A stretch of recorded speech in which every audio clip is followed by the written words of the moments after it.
Paris, cidade histórica e cultural, atrai 30 milhões de visitantes anuais aos 1.800 edifícios e elementos listados no inventário de monumentos históricos. Entre eles, a Torre Eiffel é o maior emblema da cidade.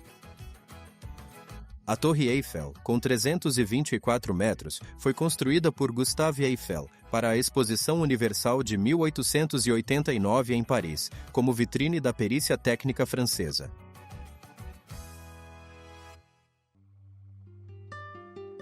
Aclamada, já acolheu quase 280 milhões de visitantes. É uma atração turística de primeira linha que atrai 7 milhões de visitantes, 75% estrangeiros, sendo o monumento pago mais visitado do mundo.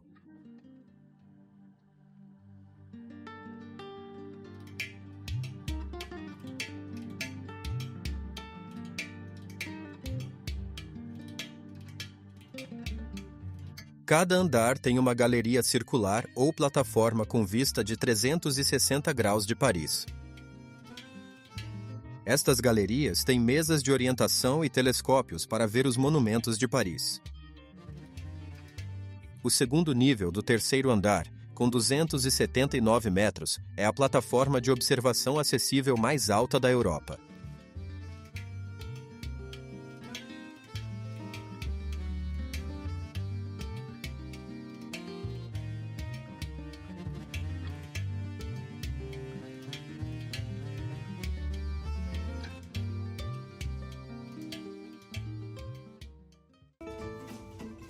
O plano da torre, de 1884, pelos engenheiros de Gustave Eiffel, foi melhorado por Stephen Sylvestre, tornando-o mais estético. O projeto venceu o concurso do Ministério do Comércio para a Exposição de 1889. Construída em 2 anos, 2 meses e 5 dias por 250 operários, inaugurou em 31 de março de 1889. Em homenagem à ciência, 72 grandes cientistas dos séculos XVIII e XIX estão inscritos na torre. A torre emprega cerca de 600 pessoas, anfitriões, operários e técnicos. Para manter suas 9.072 toneladas de aço e 2,5 milhões de rebites campanhas de pintura a cada 7 anos, evitam ferrugem, durando 18 meses. São necessárias 54,4 toneladas de tinta para 185.806 metros quadrados. Os 20 pintores alpinistas, ainda hoje, usam os métodos tradicionais da época de Gustave Eiffel. A pintura é manual. Desde 1968, ela veste marrom Torre Eiffel, que parece bronze, mas nem sempre foi assim.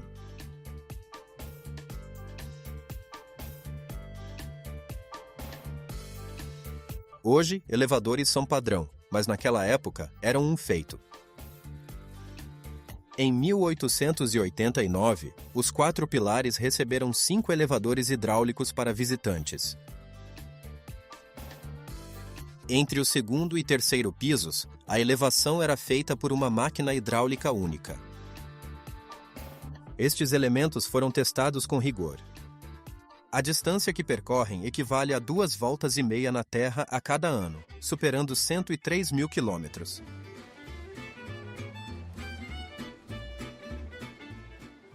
A saída para quem tem ingresso para o restaurante é aqui, por favor. O restaurante no primeiro andar tem seu próprio elevador, evitando filas na entrada do monumento. No almoço, oferece um menu chique e acessível. À noite, os preços disparam. E o restaurante ganha nova dimensão com seu design ultra-contemporâneo e o bom gosto parisiense do cardápio.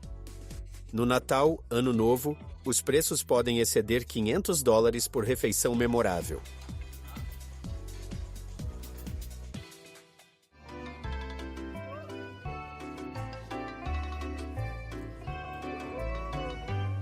O segundo andar, situado a uma altura de 115 metros, é o lar do prestigiado restaurante Jules Verne.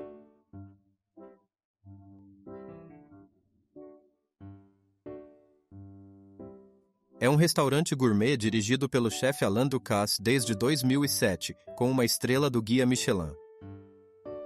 A vista é espetacular e o design realça as estruturas metálicas da torre.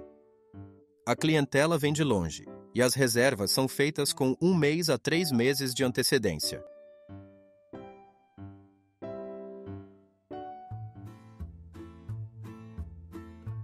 A torre também tem lojas de souvenirs.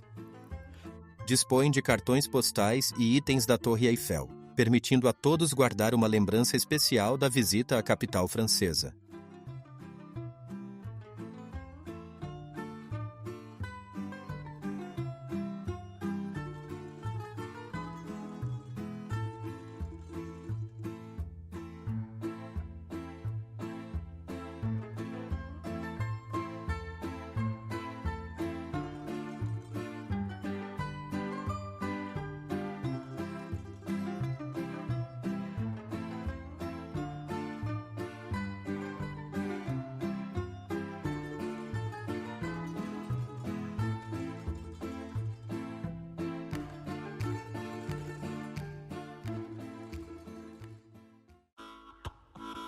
Pelo seu porte, a torre une o agradável ao útil. É o principal transmissor de TV e rádio na região parisiense, com muitas antenas no topo.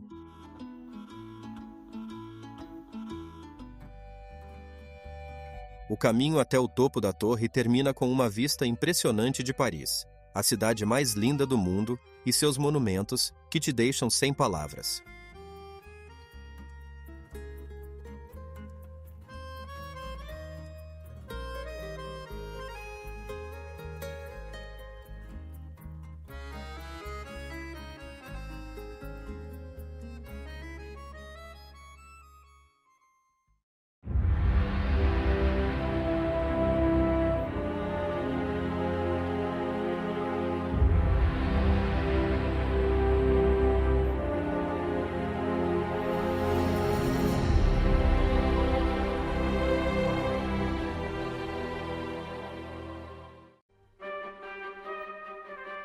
Dendera, no Egito, às margens do Nilo, 65 quilômetros ao norte de Luxor. O Templo de Dendera, iniciado no reinado do último Ptolomeu, foi concluído sob Nero, por volta de 60 d.C. Seu templo principal, dedicado a Hathor, é o maior, cobrindo 40.000 metros quadrados. É dos templos mais bem preservados do local, se não o melhor do Egito. É também um dos mais decorados da era ptolomaica. Hathor é a deusa egípcia do amor, beleza, música, maternidade e alegria. Gregos identificam Hathor como Afrodite, romanos como Vênus. No Egito, a deusa da feminilidade era Ísis.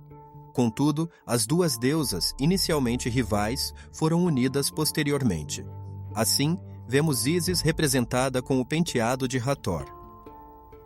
Hathor é geralmente uma deusa vaca, com chifres que exibem o disco solar e o Uraels.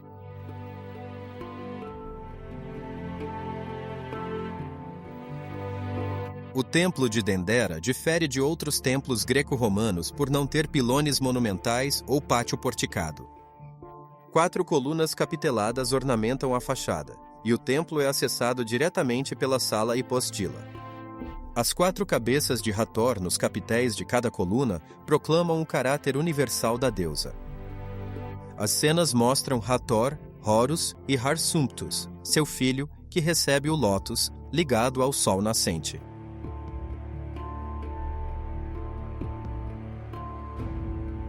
Em certas horas do dia, a luz na arquitrave permite contemplar melhor as divindades fazendo oferendas, que avançam para o símbolo central da deusa. O disco alado.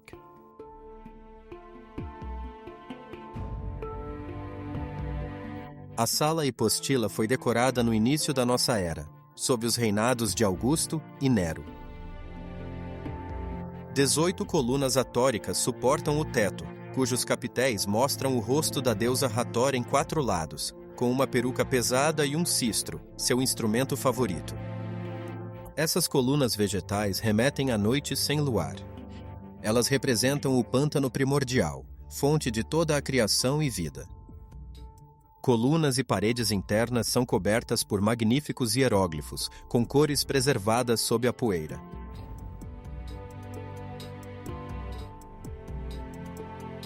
O teto da sala hipostila divide-se em 7 vãos por arquitraves. São a base para representações astronômicas, a trajetória diurna do Sol, a noturna da Lua, as 12 horas do dia e da noite e até eclipses.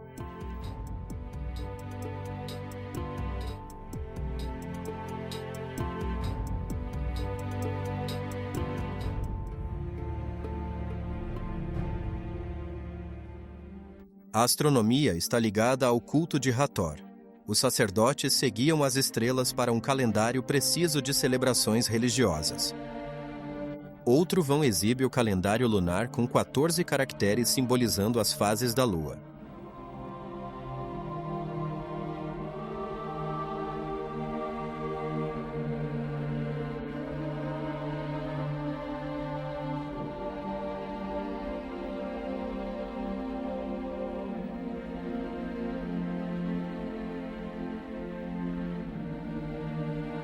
A Lua é representada pelo olho.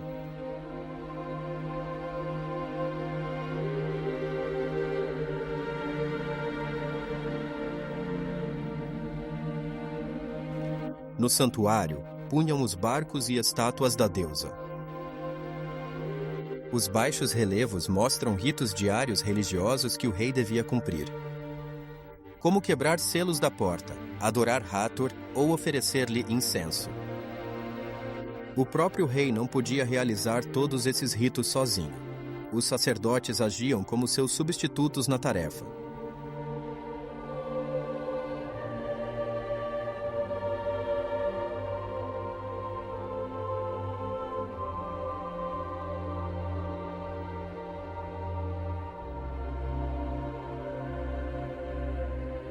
Corredores estreitos embutidos nas paredes ou fundações levam a pequenas salas decoradas.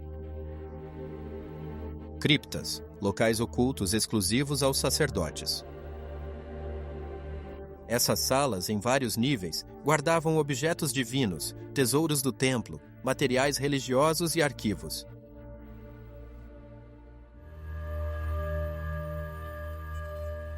Na espessura da parede, há uma escada para acesso ao telhado. Na metade da escada, a procissão parava para o sacerdote concluir os rituais de união da deusa Hathor com o disco solar. O telhado do templo era coroado pelo quiosque do disco, com 12 colunas apontando o rosto de Hathor para os 4 pontos cardeais. Aqui era celebrada a cada ano a festa do Ano Novo. Ao nascer do sol, na cerimônia A União com o Disco, transportavam a estátua de Hathor ao telhado do templo para ser regenerada pelos raios solares de seu pai, Ra.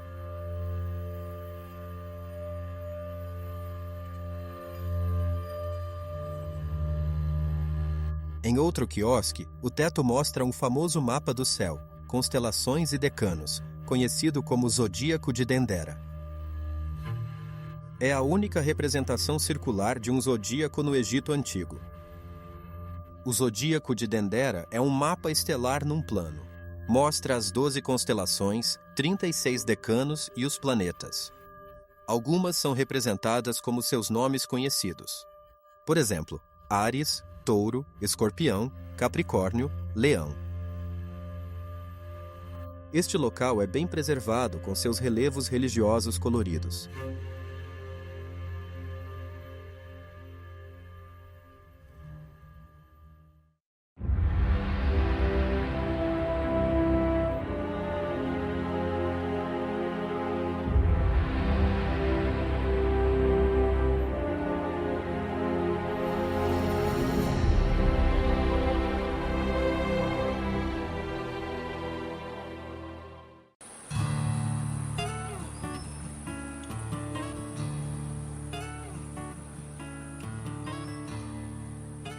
Palenque é uma cidade pré-colombiana fundada por volta de 100 a.C. em Chiapas, México.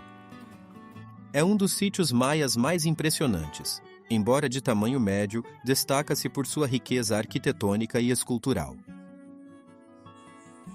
A cidade foi abandonada na conquista espanhola, século XVI.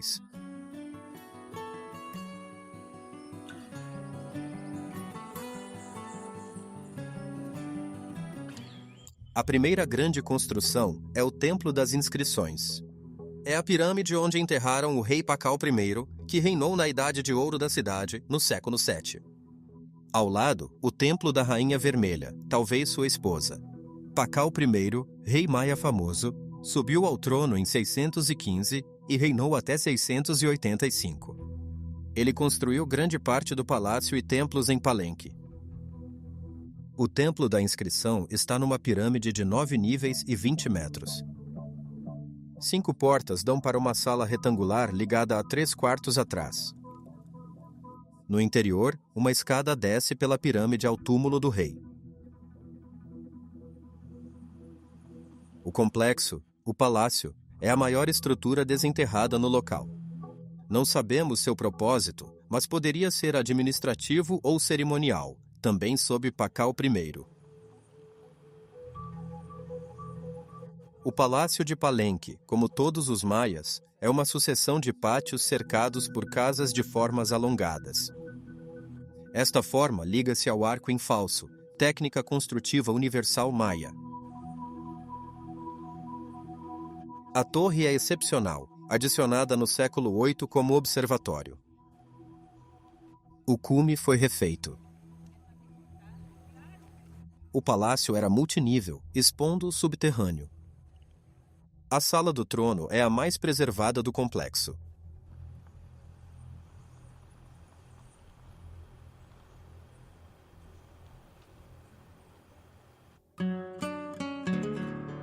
Os templos e estruturas de Palenque agrupam-se em torno de uma grande praça, atravessada por um aqueduto.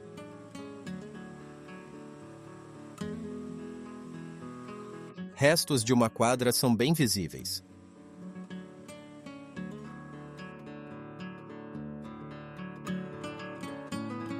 O Templo da Cruz, no topo da pirâmide, integra um grupo de 3, ao redor de outra praça. O templo, cuja fachada ruiu, foi erguido pelo filho de Pakal I e consagrado em 685. É coroado por uma crista perfurada. O templo assegurava a união entre o céu, os ancestrais e a linhagem governante.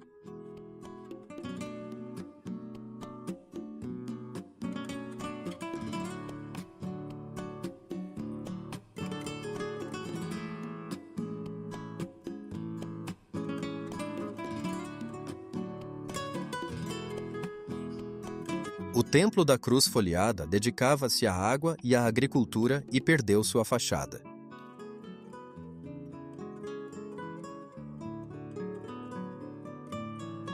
O terceiro templo, chamado Templo do Sol, permaneceu em bom estado. Era dedicado ao submundo e à guerra.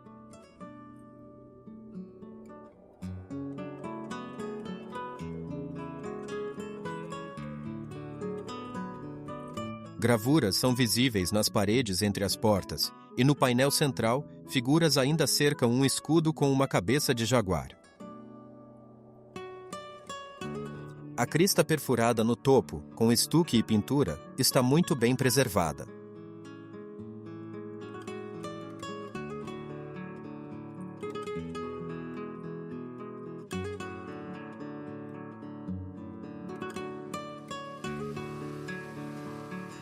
Quando os maias fundaram Palenque na era pré-clássica, por volta de 100 a.C., era uma pequena vila agrícola beneficiada por nascentes e cursos d'água.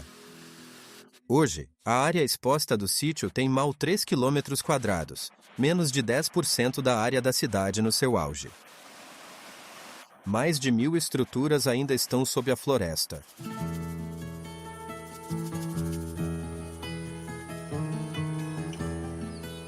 O Templo do Conde do Grupo Norte recebeu o nome do descobridor Conde Waldeck. Esta estrutura elegante possui base de 5 níveis, com 3 templos no topo, que mantiveram as decorações originais. Sem dúvida, era um lugar importante na cidade de Palenque. As elites realizavam inúmeras cerimônias ali.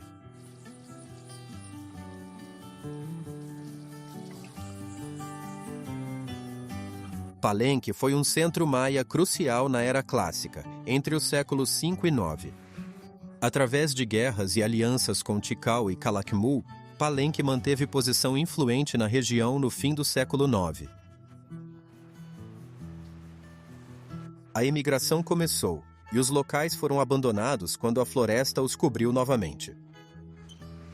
No século XVI, na conquista espanhola, a região estava desabitada.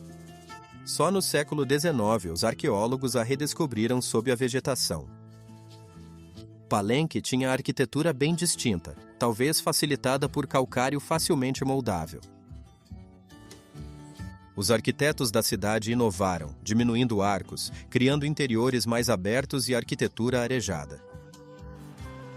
Levou muito tempo e recursos para redescobrir os esplendores enterrados de uma das mais belas cidades maias do México, cujos senhores afirmavam que sua linhagem remontava à criação do mundo, que ocorreu no ano 3114 a.C. na mitologia maia.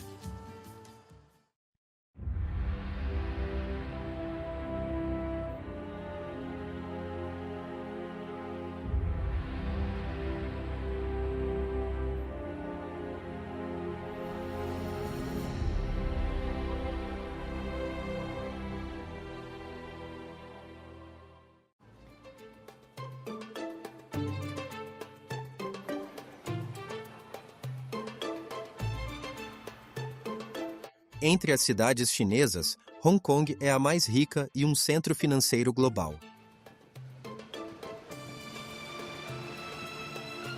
Hong Kong, ex-colônia britânica retrocedida à China em 1997, permaneceu distinta do resto da República Popular.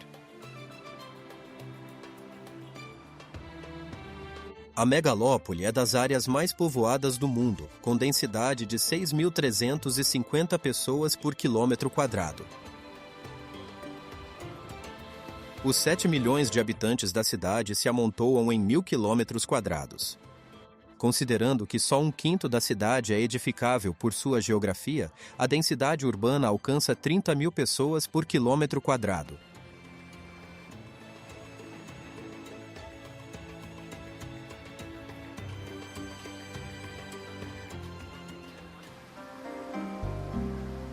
Para fugir do centro agitado, Victoria Peak e seu teleférico são um refúgio bem-vindo.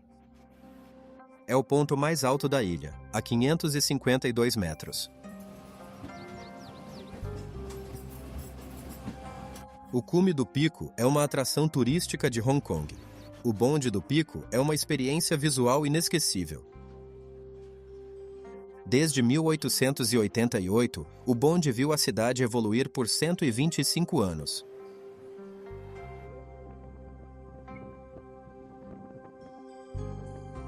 Subindo o pico, você vê os arranha-céus sob um ângulo novo e incomum. Um mirante, o terraço do céu e lojas, restaurantes ficam no topo. O Victoria Peak também é uma área residencial entre as mais caras do mundo.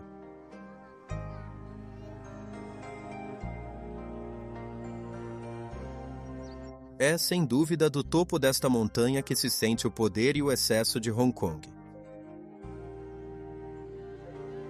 O Victoria Peak oferece uma vista lendária dos edifícios brilhantes, com formas surpreendentes, e ao fundo, as águas do Porto Victoria cheias de barcos de vários tamanhos. Aqui estão as torres mais altas e famosas, como o Two International Finance Center Central Plaza e a Torre do Banco da China, com suas 2 antenas. Com 180 metros de altura e 47 andares, na época de sua fundação, o edifício do Banco HSBC era o mais caro do mundo. Sua construção custou mais de 1 bilhão. Ao lado dele, o Two International Finance Center parece uma cobra gigante. Ele tem 416 metros de altura. Desenhado por César Pelli, é o segundo mais alto de Hong Kong, com 88 andares. Foi apelidado de A Navalha pela forma do topo. Concluído em 2003, o prédio é dedicado à autoridade monetária da cidade, que imprime o dólar de Hong Kong.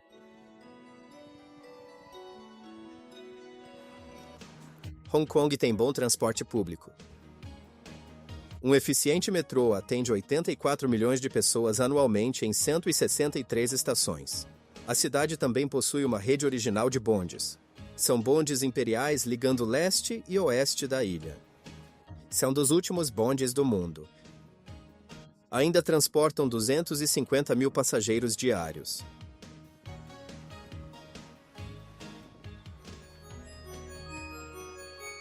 Em Hong Kong, compras são sagradas.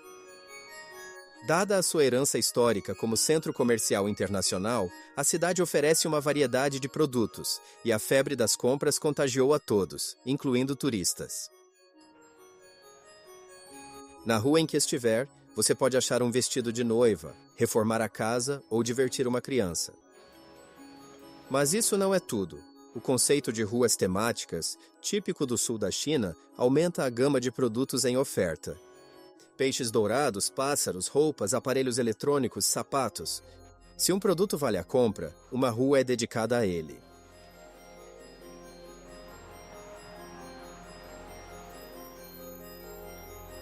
Hong Kong também tem mercados. É daí que vem o cheiro persistente de peixe que impregna parte da cidade. Lá, você acha peixes secos e remédios chineses, vendidos no atacado e varejo. Frutos do mar secos e barbatanas de tubarão são ingredientes comuns na culinária tradicional chinesa. Esses mercados chocam alguns. Crustáceos e répteis se debatem em cestos, e peixes são estripados vivos.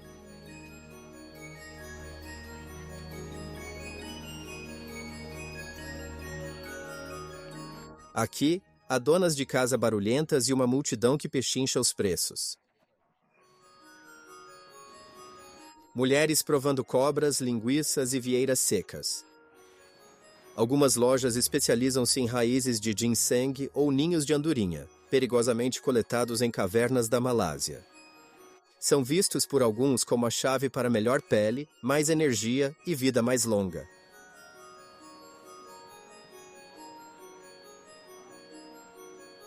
O velho ditado que diz que um mercado é a alma, coração e pulmão de uma cidade se confirma em Hong Kong.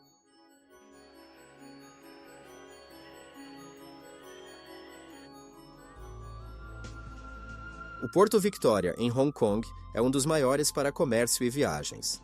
O porto desenvolveu-se na colonização inglesa, após a derrota chinesa na Primeira Guerra do Ópio de 1839. Beneficiou-se do crescimento de Hong Kong nos séculos 19 e 20, tornando-se um dos 3 maiores portos comerciais do mundo.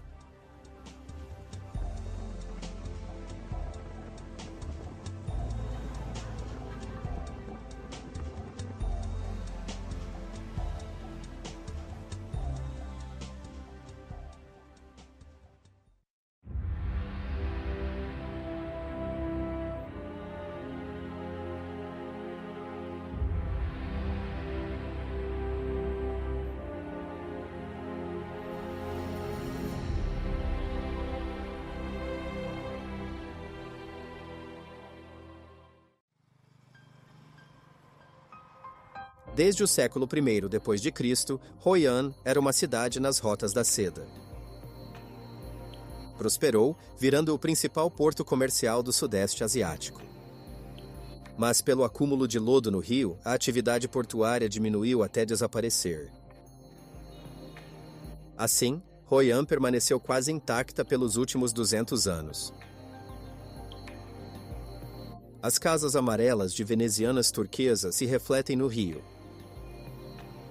O tráfego de sampanas e o mercado, rico em produtos, aromas e sabores, fazem da cidade uma atração turística, graças à sua história, arquitetura e artesanato, como têxteis e cerâmicas. Hoi An Antiga é Patrimônio Mundial da Unesco. O Museu de História e Cultura era um pagode erguido no século XVII pelos moradores. Ele contém relíquias que retraçam a história de Hoi An, dos primeiros habitantes à era colonial francesa.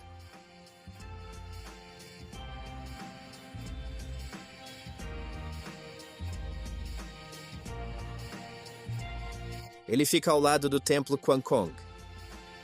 Construído no século XVII, o templo homenageia um famoso general chinês do fim do século II d.C. Admirado por chineses e vietnamitas, ele simboliza lealdade, sinceridade, integridade e justiça. Um cavalo vermelho em tamanho real evoca sua montaria, de resistência excepcional, retratada em pagodes chineses. Estátuas de mandarins e soldados ficam nos altares, entre oferendas.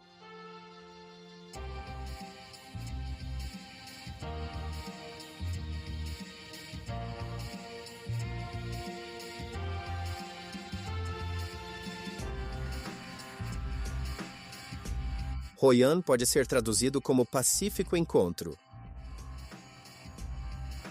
Graças ao comércio, pessoas do mundo todo convivem aqui. Um monumento interessante é a Ponte Pagode Japonesa. Foi construída em 1593 para ligar o bairro da comunidade japonesa.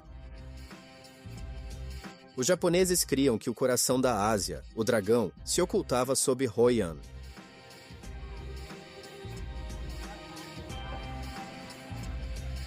No meio da ponte, há um altar budista para oferendas. Cada extremo é guardado por um par de estátuas, macacos de um lado e cães do outro, que marcam os anos de início e fim da obra.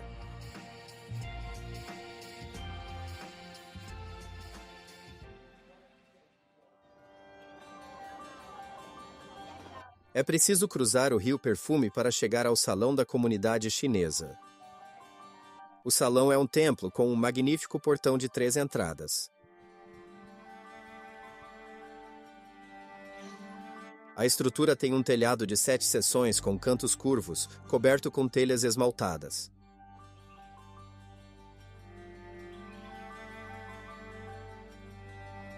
Há símbolos animais no design e arquitetura deste portão. Peixes, dragões, unicórnios e a fênix da tartaruga, todos esses animais representam o simbolismo chinês.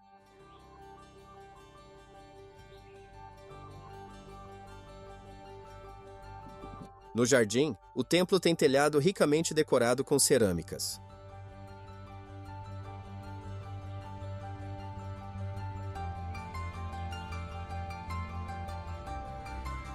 O salão abriga muitos tambores, sinos e estátuas.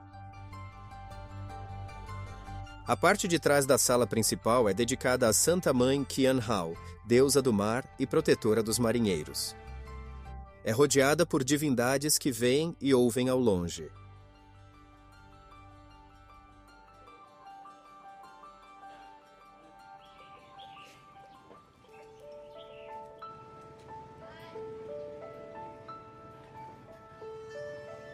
O Templo Triaoshao também é conhecido como Casa Comunitária Chinesa. Construído em 1845. Todos os materiais do templo, como telhas e ornamentos, vieram da China, incluindo peças de madeira entalhadas.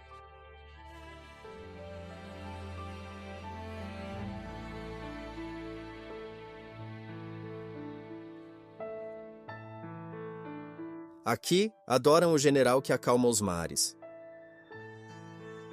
Espíritos da felicidade e fortuna no altar.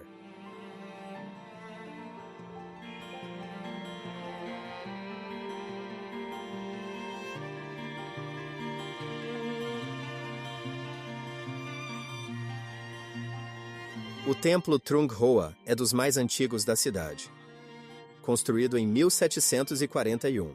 Alguns dizem que suas origens são do século XV.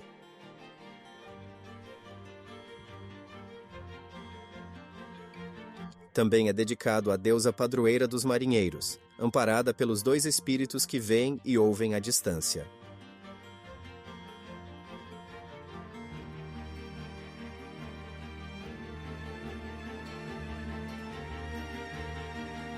Hoi-an é uma cidade sagrada que alegremente narra a riqueza de seu passado.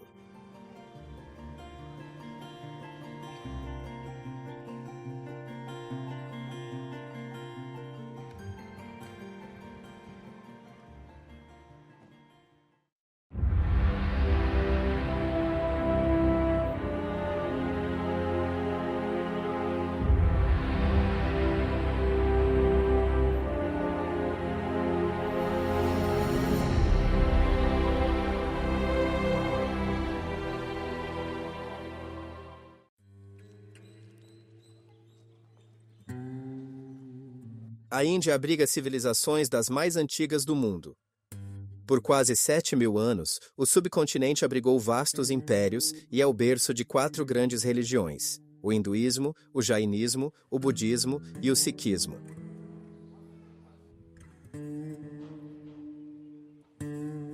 Em Hampi, uma pequena cidade no sul da Índia com as magníficas ruínas da antiga Vijayanagar, apenas o templo Virupaksha segue ativo. Dedicado ao deus Shiva, é dos templos hindus mais sagrados. A torre piramidal na entrada é um gopuram. Esta estrutura colossal tem 50 metros e 9 andares. Datado da primeira metade do século XV, foi renovado no século XVI. Em sua fachada, os atos das divindades hindus nos acolhem.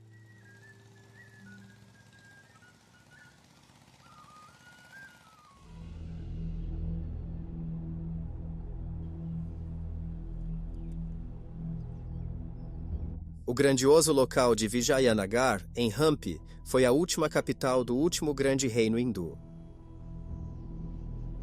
500 mil viviam aqui. Príncipes riquíssimos ergueram templos e palácios que admiraram viajantes entre os séculos XIV e XVI. A maioria desses templos é dedicada a Shiva e seu filho, Ganesh. É fácil contar pelo menos umas 3 dúzias. São os mais antigos e belos de Hampi. No sopé da colina, um templo é dedicado a Ganesha, o deus hindu da sabedoria, inteligência, conhecimento e educação. Dizem que um dia ele comeu tanto que teve que amarrar uma cobra na barriga para que ela não arrebentasse.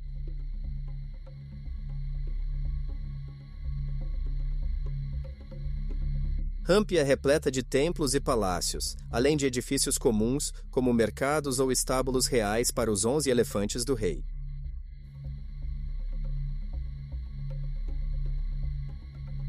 A sequência de cúpulas possibilitou a criação de salas amplas que acomodavam os animais sem dificuldades, ao mesmo tempo em que formava essa silhueta singular na arquitetura do sul da Índia.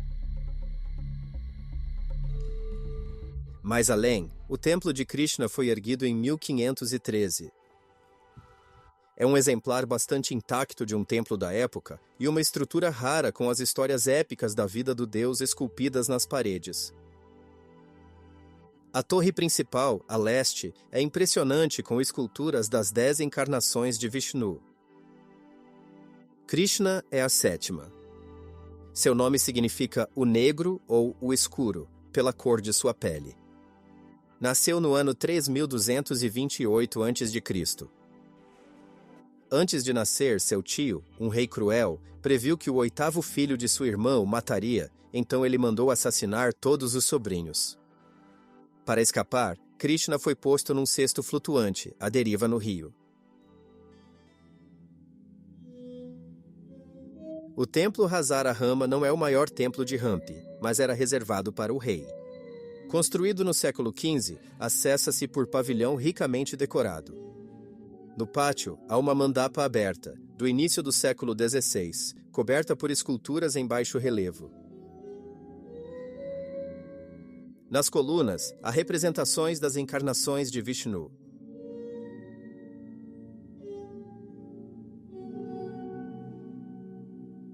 O interior do templo é simples, exceto por 4 colunas de pedra negra ricamente esculpidas que narram as vidas de Krishna e Rama. O templo Hazara Rama tem seu nome pelos painéis que recontam o épico Ramayana, Bíblia do hinduísmo escrita no início da nossa era.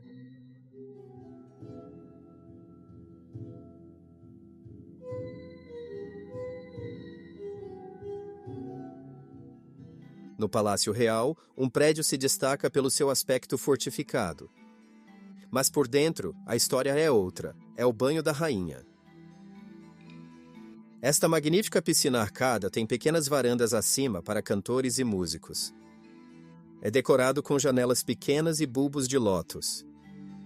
Por razões misteriosas, é chamado de banho da rainha, mas provavelmente era um complexo real para o rei e suas esposas.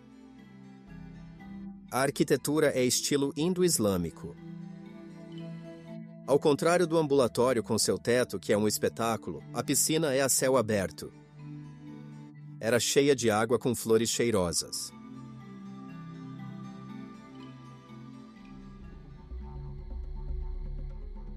O Templo Vitala é a mais exuberante peça arquitetônica de Hampi. Além da torre de entrada, nenhuma palavra explica o espetáculo. Pelo complexo, há salas, pavilhões e templos. A primeira estrutura notável é a carruagem de pedra, um santuário em forma de carruagem.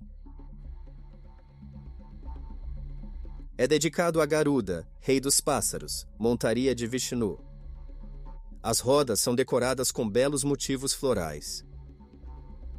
Tudo era pintado como todos os templos do local.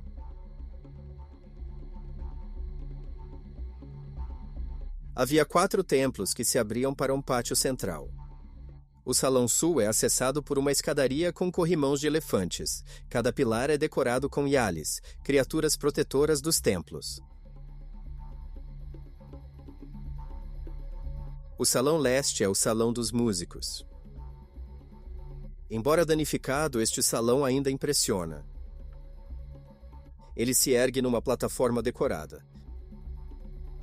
Os pilares deste templo são chamados de pilares musicais, pois as pilastras curtas e finas emitem sons ao serem tocadas.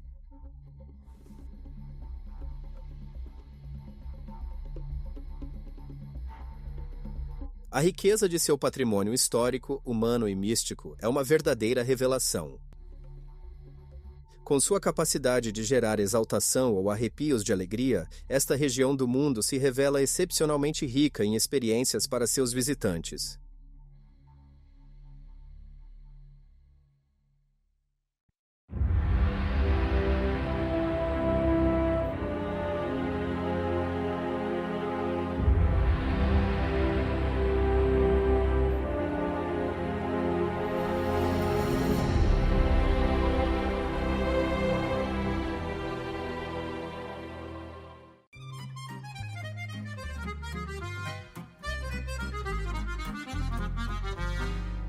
A Basílica de Sacré-Cœur está em Montmartre, Paris.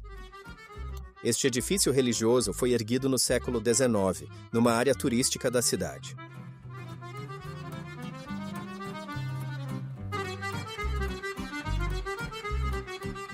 Para a Basílica, sobe-se 270 degraus da majestosa escadaria, como os primeiros peregrinos.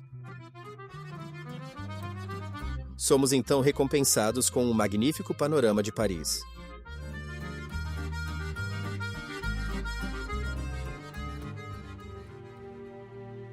A colina foi sempre um local de culto e peregrinação valorizado, por representar o ponto mais alto da capital, com 130 metros.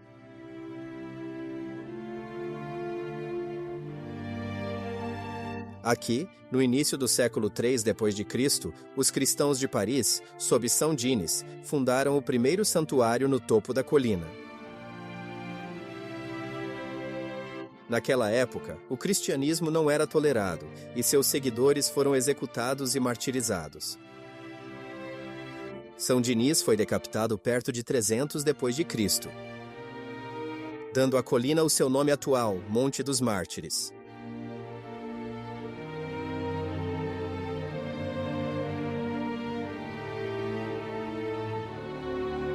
Montmartre foi por séculos um grande local de oração. Um grande mosteiro concentrou a vida espiritual aqui por quase 7 séculos, mas foi demolido em 1795.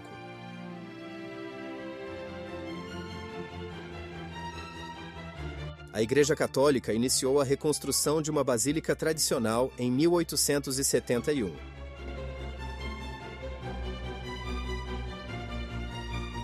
Inicialmente, a basílica seria da Virgem Maria, mas Cristo, seu coração, santificou o edifício. Este sinal ao coração revelou-o aos discípulos após a ressurreição. Está onipresente em suas esculturas, vitrais, mosaicos e baixos relevos. A primeira pedra foi posta em 16 de junho de 1875, mas, por obstáculos no aterramento do local, a fachada só acabou em 1914. A pedra branca usada na construção foi mantida pelo arquiteto por ter a propriedade de ser muito dura, de ter um grão muito fino e de ser branqueada pela água da chuva.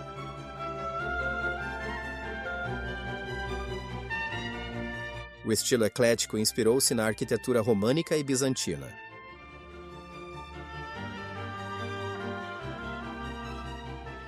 O escultor Hippolyte Jules Lefebvre fez muitas das decorações esculpidas. Ele criou as duas estátuas equestres de bronze em cada lado da entrada. Uma representa Joana d'Arc, símbolo de fé e união contra adversidades. A outra representa o rei São Luís, símbolo de santidade e justiça, brandindo sua espada e a coroa de espinhos, evocando as relíquias que trouxe das cruzadas. O interior, de estilo românico bizantino, possui uma vasta cúpula de 16 metros de diâmetro e 55 metros de altura. A luz que entra ilumina o coro, o local das celebrações litúrgicas. Cristo está no centro, vestido de branco, de braços abertos. Ele simboliza acolhimento e boa vontade. Na base, uma frase em latim: Ao Santíssimo Coração de Jesus, França fervorosa, penitente, grata.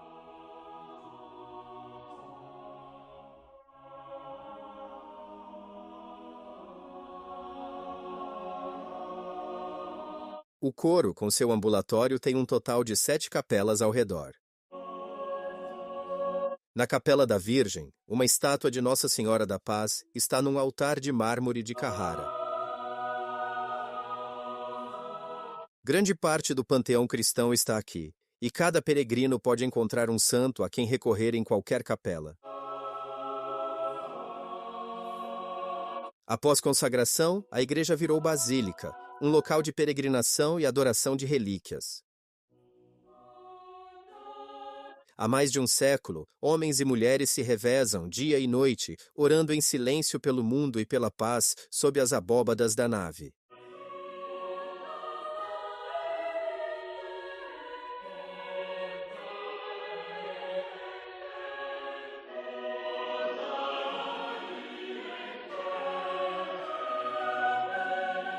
Desde o fim do século XX, as Irmãs Beneditinas do Sacré-Cœur cuidam das necessidades espirituais e materiais da Basílica.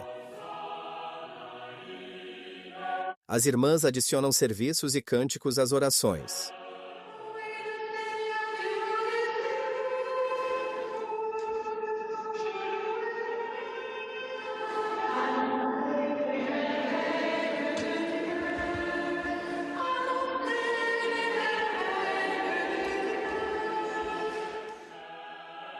A cripta é acessada pelo lado de fora da basílica, incluindo o altar de São Pedro, com uma estátua do Sagrado Coração e os túmulos dos cardeais Guibert e Richard, que assentaram a primeira pedra da basílica.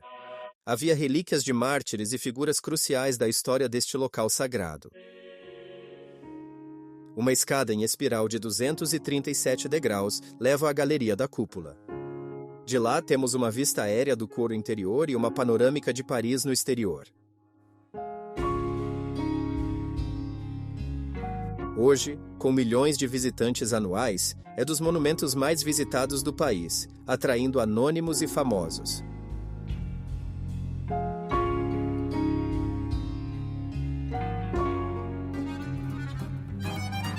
A Basílica de Sacré-Cœur, consagrada em 1919, é hoje um dos monumentos mais simbólicos de Paris.